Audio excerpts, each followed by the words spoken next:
got a little bit of everything, this place, doesn't it? High speed, sharp braking, overtakes. It's got the lot, hasn't it? It's got an incredibly quick car, the Mercedes W12E Performance. I tell you what, it's also got. It's got one brilliant championship fight that's bringing itself down to the end. And this is the place of places where if you want to go and fight for it, you've got to really prove your mettle. This is the Circuit de Spa-Francorchamps on the cycling road of Liège, Bastogne-Liège. This is one of the most amazing racetracks in the world, and you can't ask for much more when it comes to the iRacing Grand Prix series here on SimSpeed TV. I'm Jake Sperry, Jay Kennedy, along with me for the ride as per usual. And Jay, just 4 meters beyond 7 kilometers, this track, a 21-turn Titan that has, for year upon year, proven from an old layout to a newer layout and to what is now one of the great all-round circuits that has had all the due care and diligence and attention when it became a proper full-time road surface and a full-time racetrack.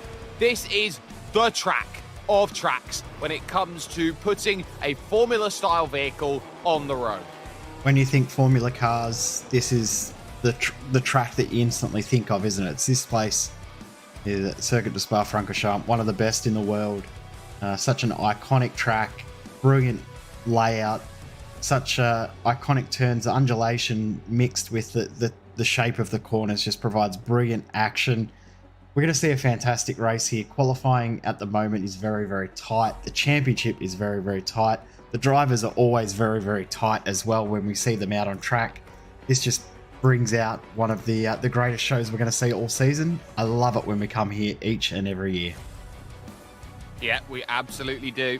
And this is where you have to be at your absolute best. You've got corners out there like Stavelot, like Blanchimont, Eau Rouge and Radion that always prove to be very tough corners. Up then towards Malmedy, of course. And the championship right now is looking interesting. So this is 2 drop rounds removed. Kalen Chin on top by about 60 points. Oliver Stepanov in second has missed the last 2 rounds. Matteo Ugolotti in third with no drop rounds, has to be flawless from this point onwards. Luis Nunez fourth, Marcel Fassbender in fifth, holding everything together. Felipe Giro, Brazilian, not German. But you look all the way down towards 10th position, likes of Oyvind Horgland, all there.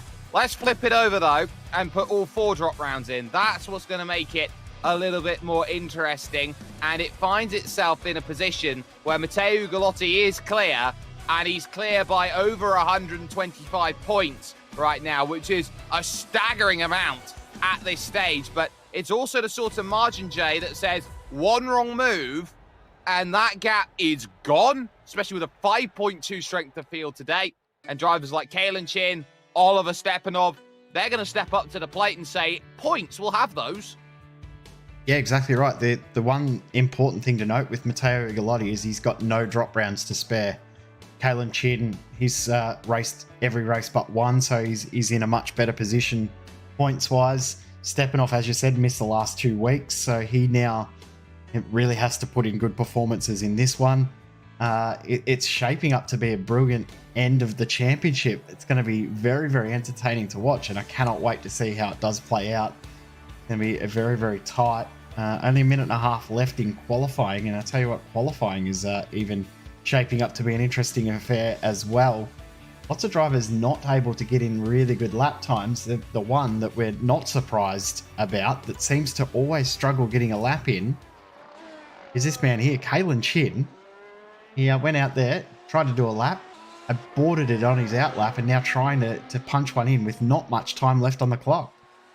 Pushing right to the limits, down the hill, moving through double, goes to the left, having a little bit of correction as he goes through, which would have been scary as he tries to fight. Moving through now, the Fania chicane, the right and the left here as you go through. Luis Nunez now up into third. Oliver Stepanov can only manage 4th position. Running through then all of the curve now as he moves through Stavelot and into this final sector. And this is where pace is so important. It's a track which has to be set up really difficultly for, because you've got that really technical middle sector that does take away a lot of the power out there. John Peterunda briefly goes 6th as Oyvind Horgland steps up and jumps up ahead. Felipe Giro in 5th position overall. But Kalen Chin looking for the line, needing a good time. It's a 48.21, and it's good enough then to move 4th fastest overall as the timer is about to expire in this session with about 10 seconds to go.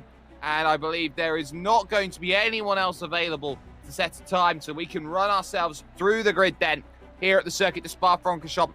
Split field 3 times here for Spa, which we absolutely love to see, but it is the same old faces at the front. Matteo Ugolotti, a 140.069, will have Tamas Simon for company on the front row. Luis Nunez will fight it out from 3rd with Kalen Chin in 4th. Oliver Stepanov starts 5th with Felipe Giro. Great work from him. He's up in position number 6. 7th, great qualifying from Ari Korkadilos as he moved on forward. The last time we saw Ari race was over at the Hockenheimring last season, and he really proved to be an aggressive driver with Oyvind Horgland in 8th position. It's 2 Norwegians in a row because John Peterunda starts in 9th with Marcel Fassbender a little down the order in 10th. Behind him is Harry Draper in 11th and Kent Nielsen in 12th position. Yestin Chiapalone will start from 13th along with Anthony Catt in 14th. The rear of the field pretty much populated by people from Club UK and Ireland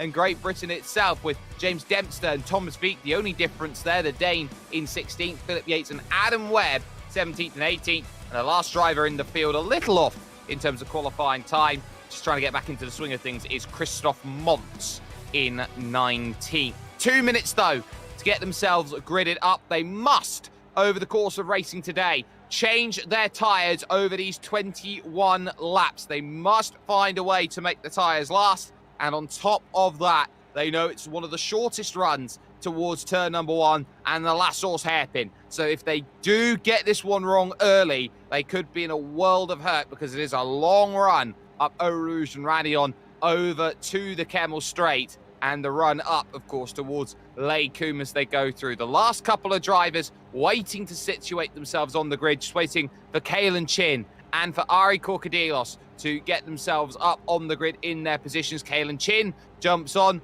For Ari, it's a wait of 3, 2, 1, and will decide to start then from the pits. So that will be a conscious decision. Let's get ourselves into position, though. 21 laps here at Spa. Lights on, lights out, and we're underway. It's a pretty decent start all round. Tamas Simon's going to get even then as they run on the brakes early through the opening section of track. Nice and clean then from the front 5 drivers as it all checks up. One around in the background, though, is Thomas Veek. His race, he's had a horrible run of this season, and he did that all on his own under braking as the rear completely stepped up. Up they go to Eau Rouge Rally on them for the first time, and we got a bit of fighting already just in the drum. Tamas Simon's got his eyes on the race lead. Big block on Luis Nunez. There's no way through as they get themselves fighting for it. Incredible stuff. Wow, what a start to the race. There's a little bit of pushing and shoving back in the field. Oyvind Horgland dropped a couple of spots with a little bit of contact through turn 1, but other than Thomas Veek, everyone has made it through safely. Harry Draper through Marcel Fassbender there too. So Draper with a great start, already up 3 spots, but Christoph Montz up 4 in this early stage. Up 4 and flying, and of course from the back of the field he'd have got 1, passing Ari Korkadilos, who started from the pits, so that would make life easy. On the brakes they go into the Fania chicane. They will not get the use of the drag reduction system, the rear wing flap, until lap 3 of this race, but they do still have tools available to them, Jay, most notably attack mode on the energy recovery system, the battery, the hybrid engines that they have in these Mercedes W12E performances. It looks like Chiapalone's run into troubles. Yeah, Chiapalone and Dempster both running into troubles back in the field. Not sure exactly what has happened there. We'll try and pick it up. Yeah, Dempster, a bit of damage, but no front wing on Chiapalone's car, which is going to hurt him a lot in this race.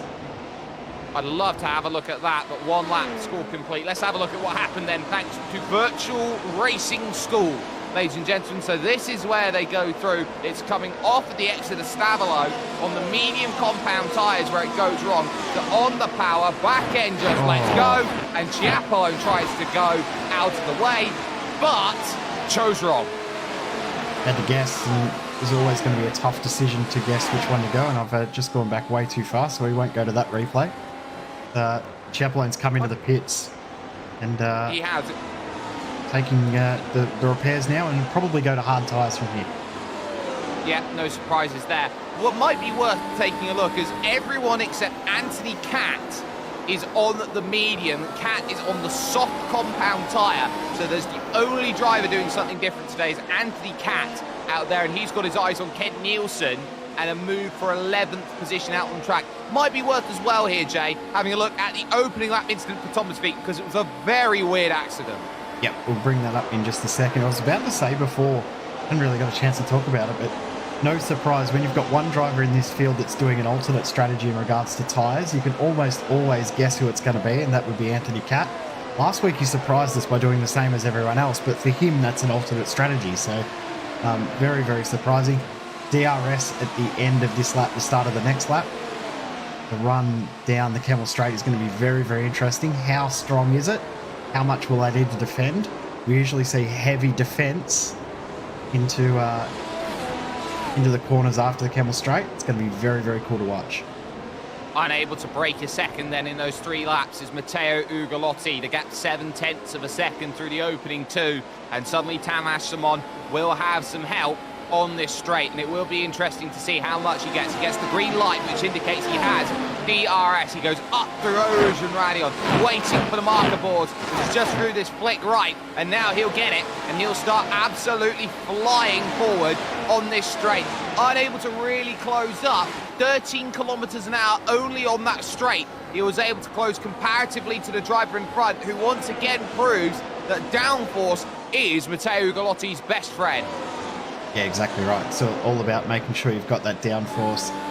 We've seen Ugolotti try different things in regards to setup each and every race this season. He doesn't play by the normal rules of everyone else, does he? He tends to do things a little different. Here's the start of the race. So Christoph Montz then, there's going to be a car on the right-hand side on the brakes, and the car just completely locks up under braking. Would that be something like maybe having the magic button on, for example? I have no idea what that was. That was just strange, wasn't it? I'm confused. I've got no idea. You probably are more of an expert than me on that. But in saying that, neither of us drive too much, so neither of us probably have a clue. I know, it's to the point where I can't even drive in the commentator's cup, believe it or not. So it puts me in a really bad position. Here the worst comes bit is I'm Kalen going Chin. to. I know, that makes it even worse. Kalen Chin can't get there on the run into the final chicane. Two off-camber left-handers, big slide from Luis Nunez coming off of the corner. But the good news is that he doesn't have to worry too much towards the Lassour's hairpin. Where he has to worry is now. Yep.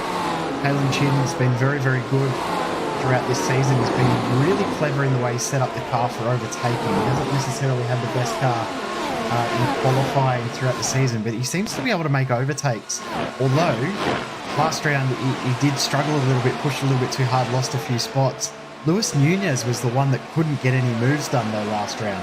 In saying that, Kalen Chin through, Nunez didn't fight it at all, and it feels like almost a little bit of a rinse and repeat from last week, where Nunez didn't fight at all when anyone tried to make a move on him.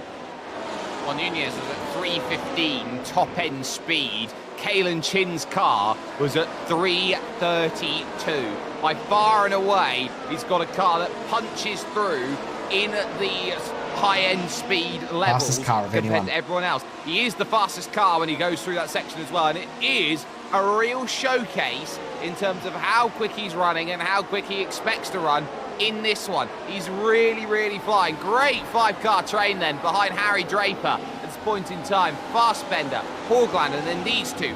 Anthony Catt, who's 5th in the train, and Kent Nielsen just in front in 4th. This is what we call a DRS train. Everyone has a drag reduction system on each other that becomes almost impossible to pass. Even with soft tyres, Anthony Catt is struggling here. Yeah, he just can't get through, can he? He's doing everything he can to potentially get a move done. Not able to. Christoph Montz, by the way, has also come into the pits to get a front wing change after an incident as well. And he's also gone back out on soft tyres, which I'm surprised by.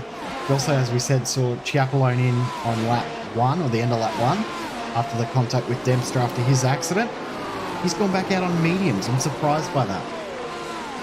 I am a little bit surprised as well, and I'm just trying to get an eye out on where the damage may have happened to Christoph Montz, and it looks like lap 2 potentially is where it went wrong. He ran out the back of Philip Yates, who kept going. So there's that. Here comes the move, though, on the front stretch, and just looking at it, it's as easy as 1, 2, and 3 for John Petterunda as he makes the move then on Felipe Giro, jumping up into 6th position. There is Yates as he fights with Adam Webb in the yellow, and along with Adam Webb and Philip Yates, you've got Ari Korkadilos, who did really well in qualifying, decided to start from the pits, and he now is trying to get himself through. This is the fight going on. The 13th place, Webb through, of course, this lap on Yates. Yeah, we saw the end of that move just there. So, very, very nice move. Now, front of the field, bring our attention back here for a second. Last lap by Matteo Ugolotti, 1 minute 44. Oh, hang on. Been an incident back in the field.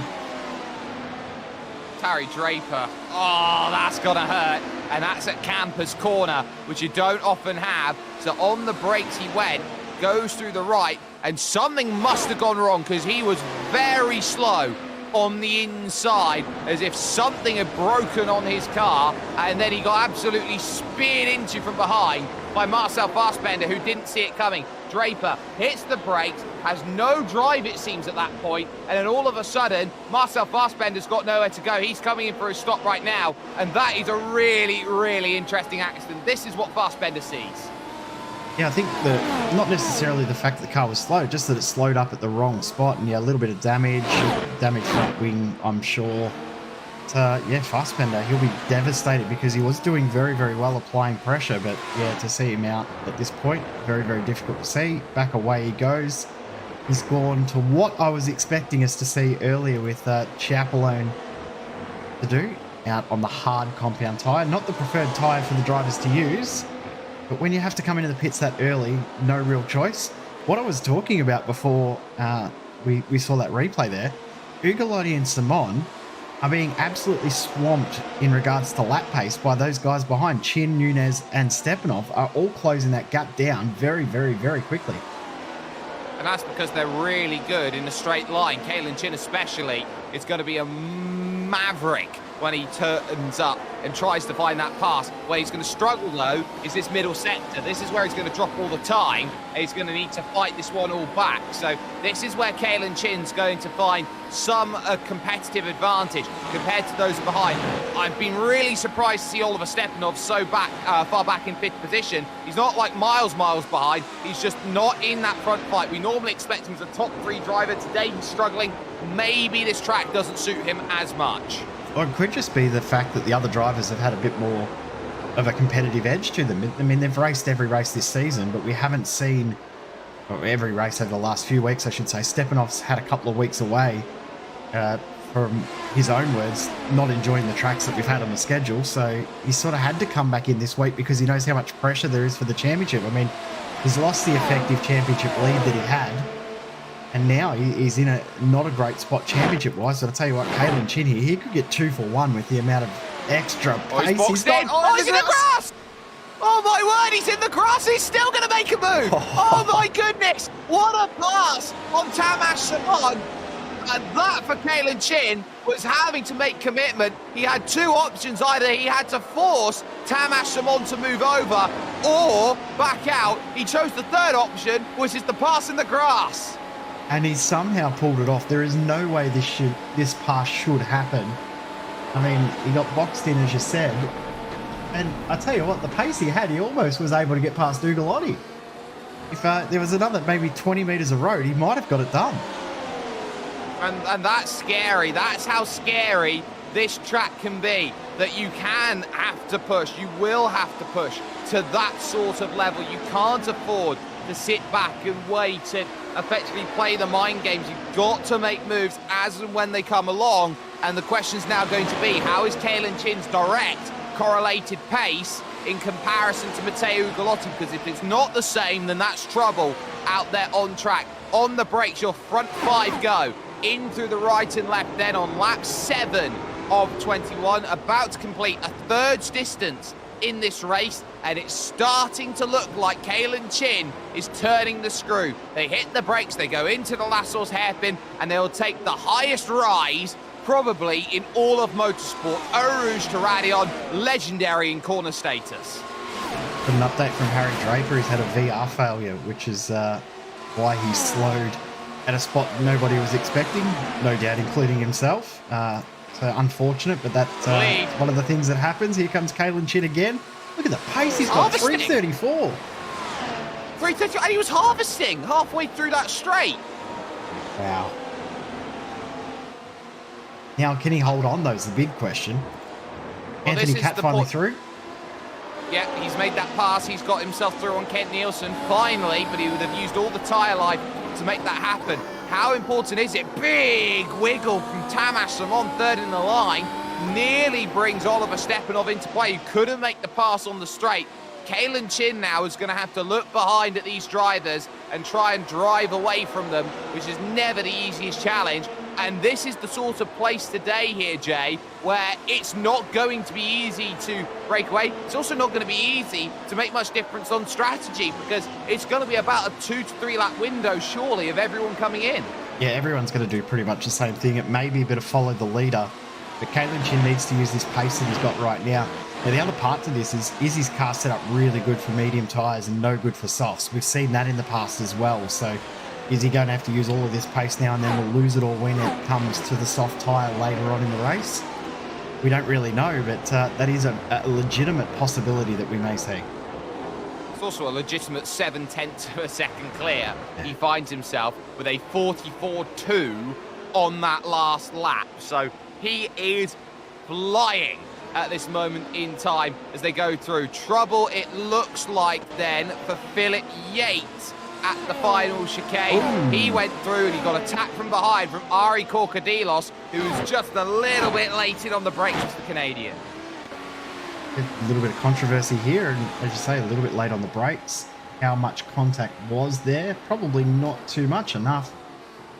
It's unfortunate for Yates, but he continues on. The positive is he's still in the right direction, still going, and hasn't lost too many spots, just the two from that. Just the two retirees so far. Great deal of 19. Ugolotti almost in the wall, down the hill, through the left. That could have so easily have been disaster for him as he looked to charge in number one, because this is where his car works best.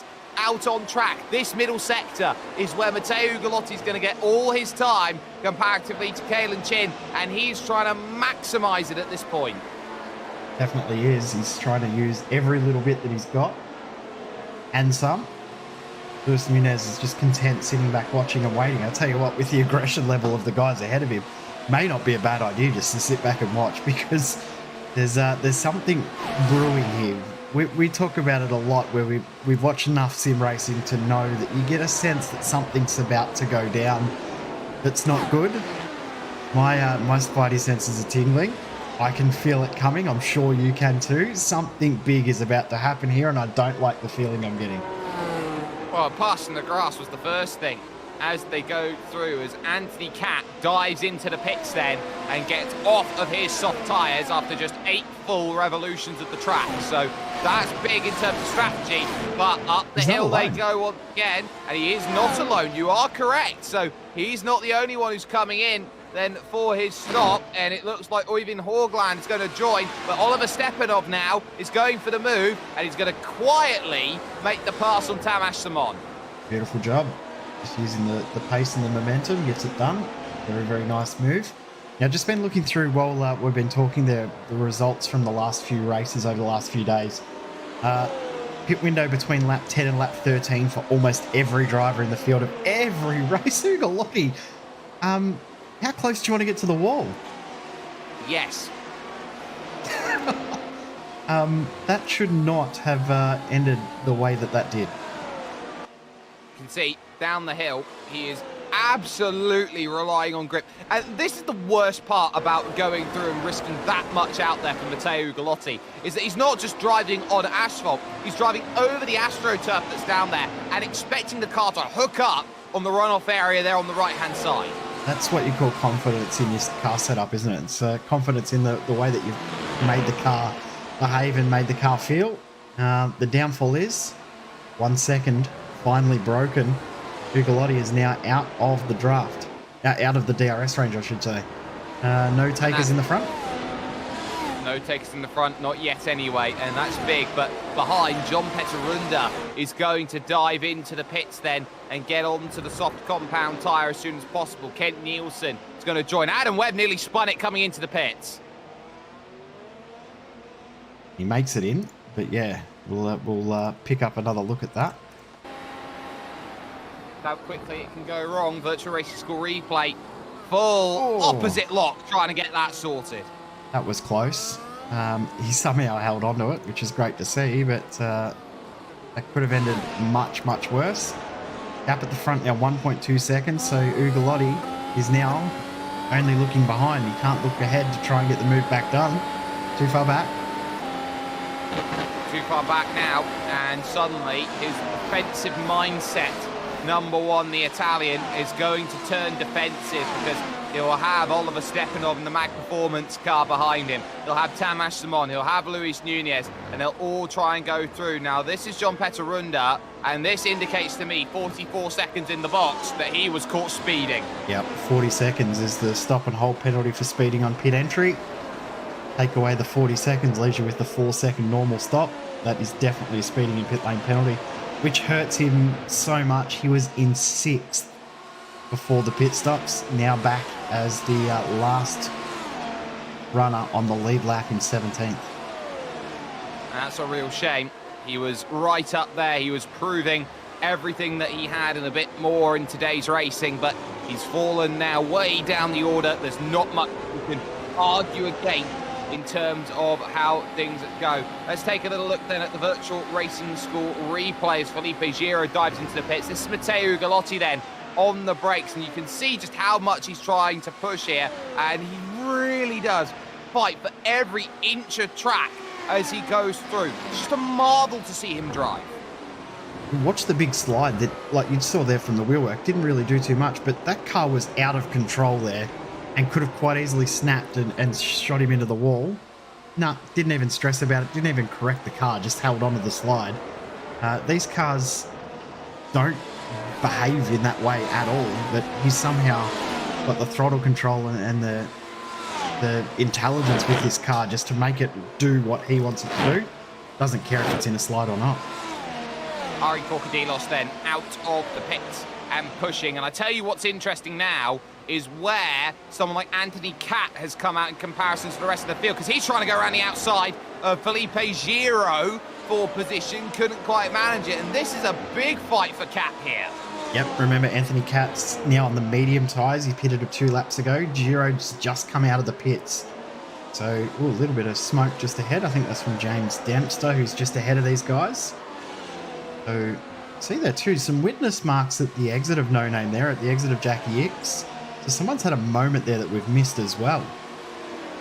Yeah, exit marks are not good at all. Everyone, at least right now, from what I can see, is still running in this race. So there is still opportunities brewing in this one. James Dempster, this would be for position with these drivers, but he's yet to come in and make his stop. And off the back, Luis Nunez will come in and make a stop for the leaders. But Dempster right now, he's looking at, he's on the radio saying, Felipe, I'm not going to fight you. I might be coming in this lap. So don't try and push it too hard as he goes through. So here comes Giro with an almighty run down to the inside. He's going to get right up through and make that pass because Dempster on cue was coming in. And Catt nearly chopped him, chopped the nose, or had the nose chopped off there, sorry, and nearly lost his front wing.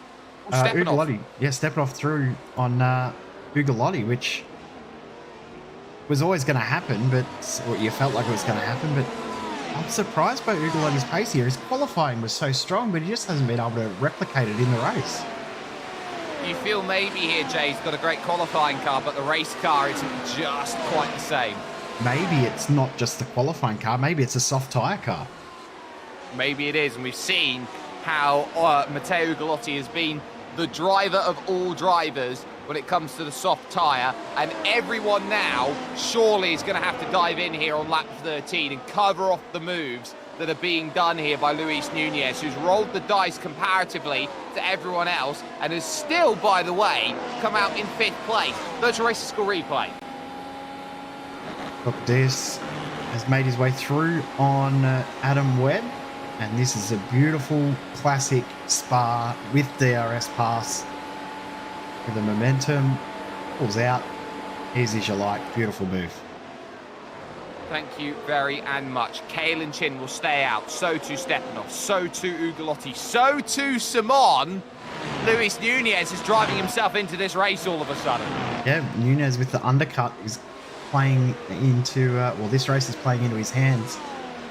We'll get a bit of a read of his pace next lap. But looking at the sectors on this outlap, personal best sectors, session best final sector, for Nunez, remember he was at the back of this 5-car group. He could find himself at the front or right in the middle of this 5-car group.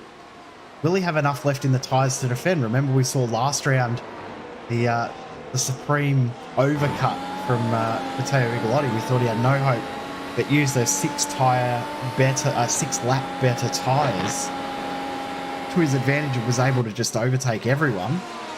Maybe that's the strategy. Well, yeah, true. When I say everyone, not necessarily literally everyone, but was able to make massive overtakes very, very quickly. So maybe that's what everyone at the front is doing here. And Nunez is going, well, I've got to do something different to everyone else. Yeah, and it may work for him at this point. Simon, Ugolotti, Stepanov, Chin. If everyone comes in at the same time, there's not much you can do. Hanging out to dry. Gap 17.5 seconds between Nunez and Simon. It's also worth noting, it's a very, very small pit lane here. Yeah, it's a short pit lane, and when you compare it to a lot of other tracks, I mean, earlier we were doing the Porsche series at Imola, one of the longest pit lanes we'll see anywhere. Compare that to here, and yeah, very, very short pit lane, narrow pit lane, and a tough pit entry as well. In comes Chin, in comes Stepanov, in comes Ugolotti. Tamas Simon stays out. He did that last time as they all go through. Ugolotti, have a look at Ugolotti when he's coming in. He nearly lost the car about 5 times trying to get that in. He was dancing it on the limit of the car, biting. He's got wheel spin the whole way through, and I tell you what, he's lucky to not get a speeding penalty because look how late he was on the brakes as well. Away they go. Oh, it's close on the exit.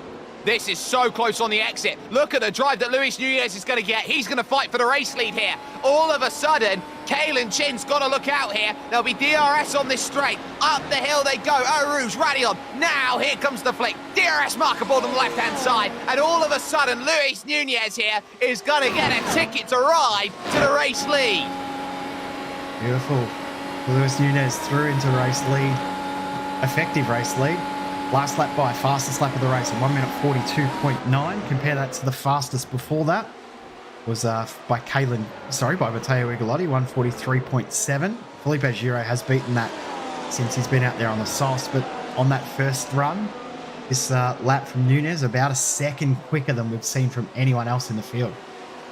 It moves Ugolotti down to 4th position. That's big for points for the likes of Oliver Stepanov and Kalen Chin, and even Luis Nunez, who has an outside shot at the championship. Tamas Simon still out there on tracks, needing an uber overcut to get through this race. Should be due in on this lap.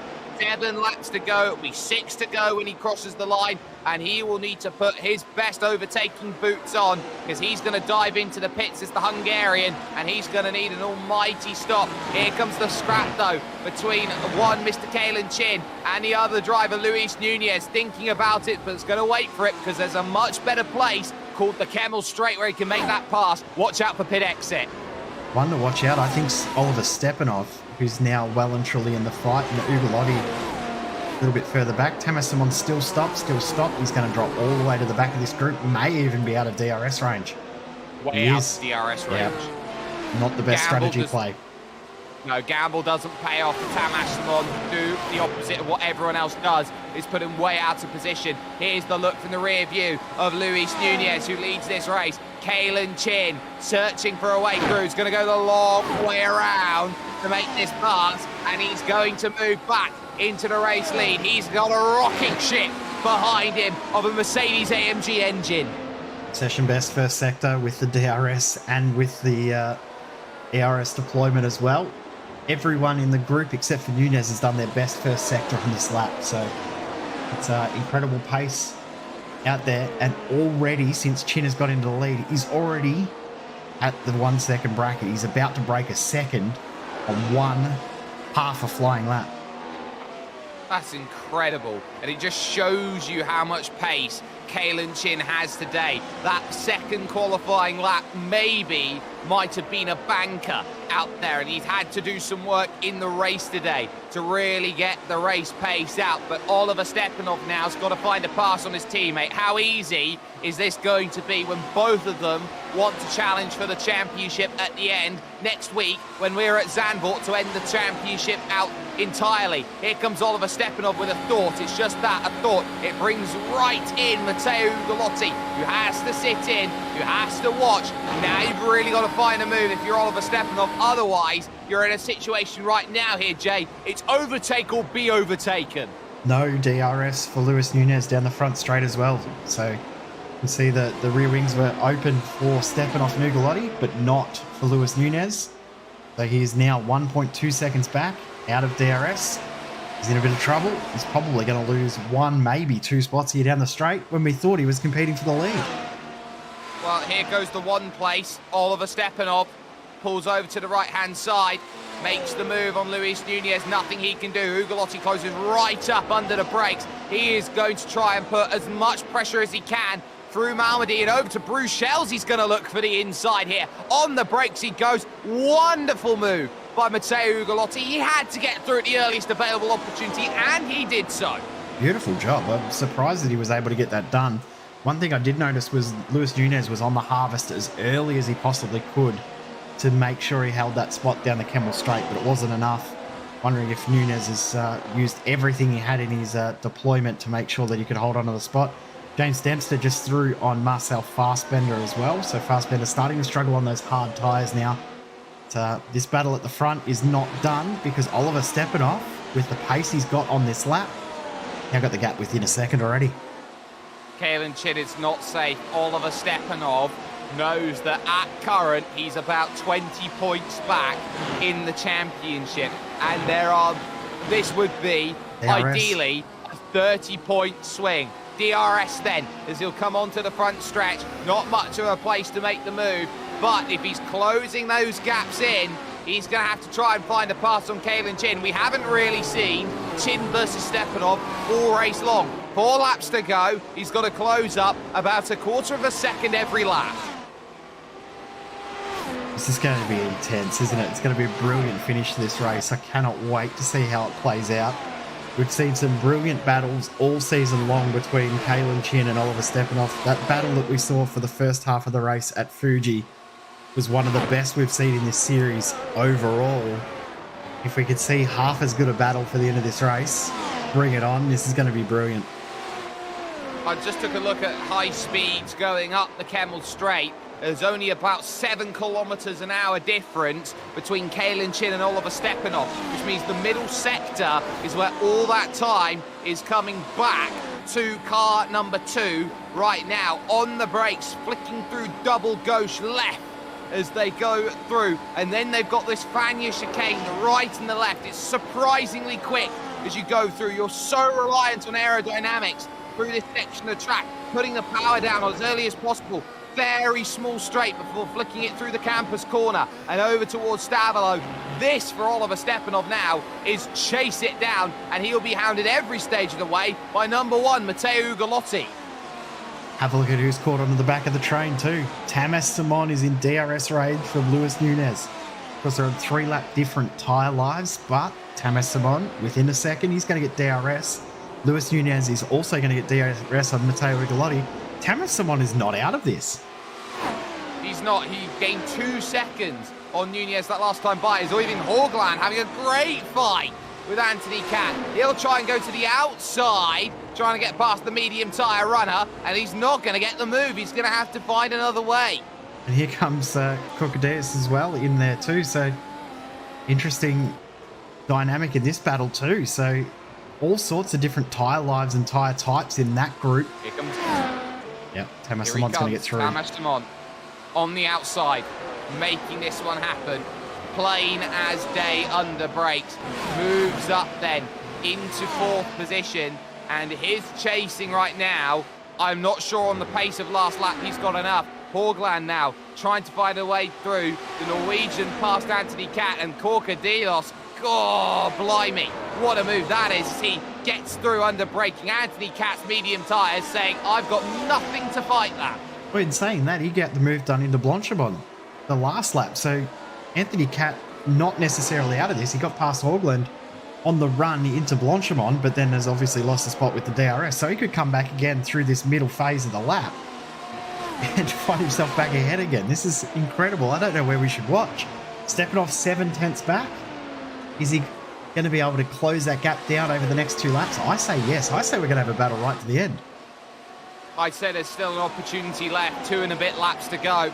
And Oliver Stepanov is looking here, the Austrian, against the Australian who lives in Singapore in terms of finding that overtake, finding that one extra position that could be so vital between now and the end of the season. Another good battle going on is 16th and 17th as the Yestin Chiapalone tries to find a way past Christophe Mont, and we'll have a look. This is Mont actually making the pass then down the inside at Bruxelles, medium on soft. Not often that we see that move happen. Yeah, that's the same sort of thing as what I said with Anthony Catt, how he got that move done earlier. So the medium tyres may be starting to come into their own after about 6 or 7 laps on the soft. That might be the limit for some of these guys on the softs.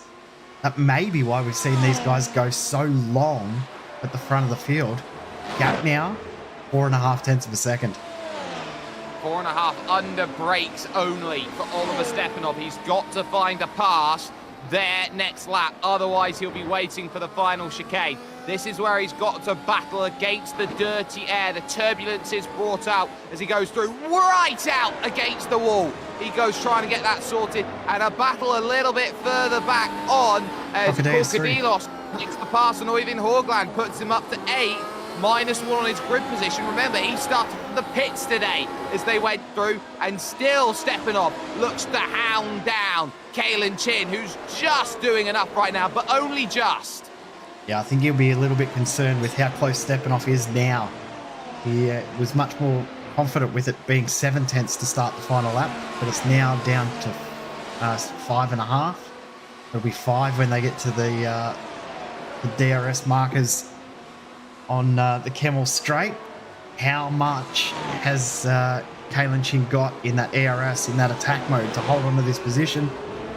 I'll be hoping for his sake he's got enough, but this is going to be a classic finish.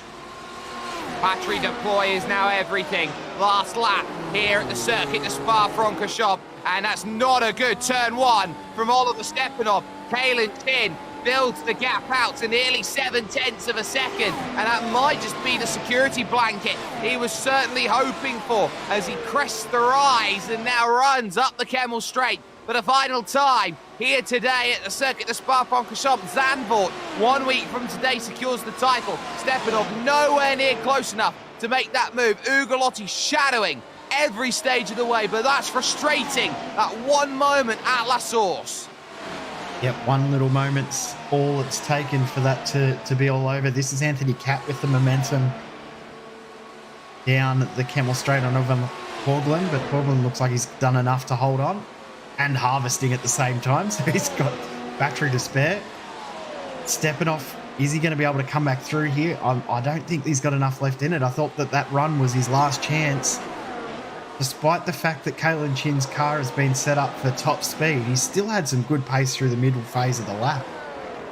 But how much did he really use on that straight? That's the next question. Moving through then this penultimate section of track, going through Stavolo, now towards Blanchimont. Kalen Chin has really had a rocket ship of a car that has been so good in a straight line that it's put everybody else to shame in terms of making moves. Oliver Stepanov has to come from a league back if he wants to make the pass, and he's not going to get there. Kalen Chin will round the final corner. Championship back on. He takes the victory here at Spa. Stepanov second, Ugolotti in third. Top 5 in the end, a split by 4.5 seconds, and still Haugland and Catt fight it out. Yeah, side by side in the run into Blanchimont, and this time Anthony Catt backed out of it. He was a bit more ambitious early. I thought that the nose was going to get chopped off there for Anthony Catt, but Haugland will hold on to 9th. Anthony Catt up 4 positions, good result for him, but this man here, Adam Webb, biggest mover in the field, he'll get +7 from where he started in 18th, finishes 11th. Great job from him. But Kalen Chin, Oliver Stepanov, Matteo Ugolotti, what a podium that is. The top 3 in the championship finish 1, 2, 3. They do, and it closes up that gap, you'd feel, a little bit more. Big points on offer. Kalen Chin, 36 minutes, 48 seconds, is going to win by a margin of 0.6 of a second at the end over Oliver Stepanov, who pushed him late on, and Matteo Ugolotti, who has, for the most part this season, been the form setter, the trendiest man in terms of how you run this iRacing Grand Prix series. He can only manage 3rd. Tamas Simon will take 4th. His strategy to pit a little later than everyone else, not quite paying off. And Luis Nunez, who for a moment had the race lead in this one, the tyres fell off a cliff, and that's why he fell back to 5th position. Felipe Giro would finish 6th, with 2 Canadians, Kent Nielsen and Ari Korkadilos, finishing 7th and 8th, with Oyvind Haugland finishing in 9th position, and Anthony Catt rounding out the top 10 as he couldn't get close enough in the final stages. Adam Webb was your biggest mover in the field, despite the fact that Ari Korkadilos started in the pit lane here today. He's up 7, moving up to 11th, with James Dempster in 12th. Marcel Fassbender would like to write this one off in 13th position. So too, to some respects, would Philip Yates in 14th. John Petarunda had a drive-through penalty or a stop and hold for 40 seconds of speeding. That's why he finished 15th, just ahead of Iestin Chiapalone and Christophe Mont, 16th and 17th. The 2 retirees, a VR failure for Harry Draper in 18th, and then Thomas Vieck opening lap into the wall on the left-hand side. Maybe brake balance, maybe the magic button, but troubles nevertheless. An old-school feel for the final round of the season, Jay. It is Zandvoort. We're on the Dutch dunes. We're just outside of Amsterdam, and this is a track where qualifying is the king. It's going to be a very, very interesting race. I mean, the only reason we'll see it is the finale, is we're matching the real-world schedule, but not a track you would expect to see a final round on. Nonetheless, it has been a very, very entertaining racetrack in these cars in the past, so I'm looking forward to seeing how it does race. Bring it on. It's going to be a fantastic finish to the championship. Unfortunately, we won't have you here for next week, Sperry, but I'm sure you'll watch it back later on and enjoy the championship finale. Absolutely. I believe I'm clashing something at a castle somewhere, so I'll be looking forward to that, and I'll be also looking forward 1 week from today, same time, same place. If you want to tune in here with us at SimSpeed TV to watch the final round of the iRacing Grand Prix series. If you haven't had the chance to already, like, share, subscribe for more amazing content brought to you here by us at SimSpeed TV. Want to give a massive thanks to the iRacing Open Wheel community who help bring us the Grand Prix series each and every week. It is a joy to be able to cover a series like this. On top of that, thanks to the Virtual Racing School who have been on the replays for us here for this iRacing Grand Prix series. From Jay Kennedy and myself, Jake Sperry, Kalen Chin has now ignited this championship. It all comes down to one final race in the Dutch dunes. That is Zandvoort. It's Chin, Stepanov, Ugolotti, and you do not want to miss it. We'll see you 1 week from today, and we'll see you at Zandvoort. This is your chance to get behind the wheel. The opportunity to race just like the pros. From the grassroots levels, where we all got our start, to the most popular race cars on the planet. From the fairgrounds of Nashville to the high banks of Daytona, to tracks that will never be forgotten. Realistic driving, intense competition, all from the comfort of your own home. This is the ultimate motorsports simulation. This is iRacing.